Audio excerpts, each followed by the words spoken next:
is, there's people out there that they're going agile, so they go all in on Cucumber. But one of the inputs to Cucumber is writing user stories, which are these agile requirement artifacts. But what I find is someone is going all in on Cucumber and they're investing all this time on writing all this automation, but they don't know how to write a user story to save their life. So the Cucumber tests are really sort of imbalanced. They're writing tests for their own sake, and they're not connecting them to the requirements. So the 3 pillars is a strategy framework to make sure that as you're attacking agility, you're attacking it in a balanced way. For example, measuring your automation. So attacking automation, but not measuring it at all. To me, that would be an imbalance. So at the end of the workshop, we'll talk about these 15 patterns. And then I'll also introduce the 3 pillars framework. I'm not trying to shove it down people's throat because frameworks can be dangerous. But I find that it's a really nice, if you use it just as a reference tool, it really helps you create a balanced strategy for your agile transformation. Great. I'm looking forward to it. I've had so many interesting experiences with agile, and the people that I've dealt with have not understood really what agile means and how to apply it, but especially from a tester point of view and especially from a development point of view. People have their own definitions as opposed to even understanding the Agile Manifesto exists. I was surprised with one developer. He told me he knew what it meant and said to me, well, you don't need documentation at all for Agile, for working in an Agile environment. And I looked at him, I said, have you read the Agile Manifesto? And he's like, oh, there is one?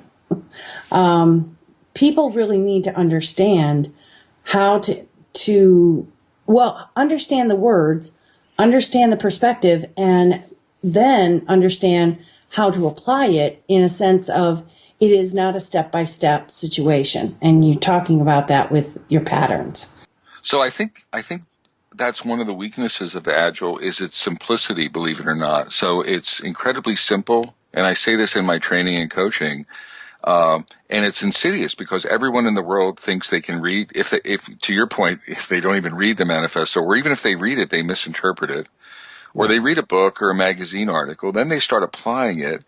And there's what I call a lot of crappy Agile or a lot of bad Agile in the world where people read this stuff and they don't really get how to apply it. To me, the core principles, the core mindset, and that's where you get the value. Agile done poorly does not drive the results. Right. It doesn't achieve the promise of Agile. Agile actually done well, I think, is really hard work. And it requires relentlessness, and it requires principle-based engineering, and it requires customer interaction, to communication, etc., leadership engagement. And if you get that, you get these wonderful results. But I think there's the amount of bad Agile is almost increasing sometimes. My personal battle is to try to chip away at that. I don't know if the workshop does. There's no guarantees.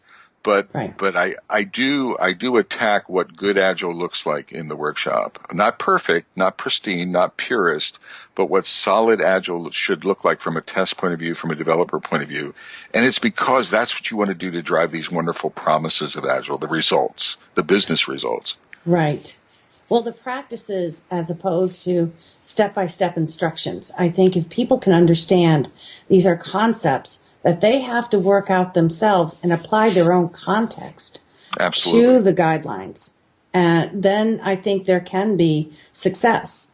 And I'm sure that you can get that across to your attendees because that has shown you're obviously very successful as being a coach. Well, but not everyone, to your point, people have to engage their brains. I'm not going to give, so no best practices, no silver bullets, no templates that say just follow the numbers and you will get magic success. Last time I checked, Agile, and I think in general, we are wonderful engineers and we have to gauge ourselves. And you used a magic word called context. Every context is different. Yes. We have a set of principles and tools, but we have to use our brains. This is where our value can shine. We have to figure it out as teams and figure out how we're going to attack it. I hopefully I inspire people to do that. I know that road is, people struggle with that road. But usually folks leave the workshop slightly inspired. So I'm fingers crossed. Hopefully that happens in Denver. I'm sure you will. I'm sure you will. Well, one of the questions I did want to ask, and to help with the application of these concepts, are you going to be having exercises where attendees are going to participate in more than just, listening to the concepts, but maybe even having that inspiration, being able to apply when they get to their companies? So the way the full day, so Sean and I will break it up into about, for the 2 hours or so that we have for the yin and yang, we have about a third Sean talking, a third me talking, and then a third interactive engagement with the audience, roughly, where we talk about even creating a backlog of questions. And we actually try to create an environment where people share their experiences. So it's not just us telling them, but we're getting audience participation and sharing what they've discovered. So that's that 2 hour workshop, the yin and yang. In the full day workshop, I have breakouts and things like that where probably about six or seven of them in between the patterns that I talked about, where folks get a chance to not so much practice the patterns, but talk about what they've seen, talk about how they might apply it back at the ranch and things like that. But the other part of the answer is, I don't know if you've ever attended one of my sessions, but I'm pretty interactive. So even if I didn't do any breakouts, everyone gets involved, and it's a really sort of a collaborative learning experience. And I'm pretty good at creating this shared environment. So I think if folks come, they're going to get enough practical examples from me and themselves that they can take some action right back when they go back on the job. Great. Well, then that sounds like a session that has to be attended. I think I'm biased, but I would vote yes. Yes, you probably should do that. Yes, I plan on attending. Well, Bob, thank you very much for your time today. I really did learn an awful lot about transitioning to Agile, and I know that the sessions will be highly attended. So thank you again for your time today.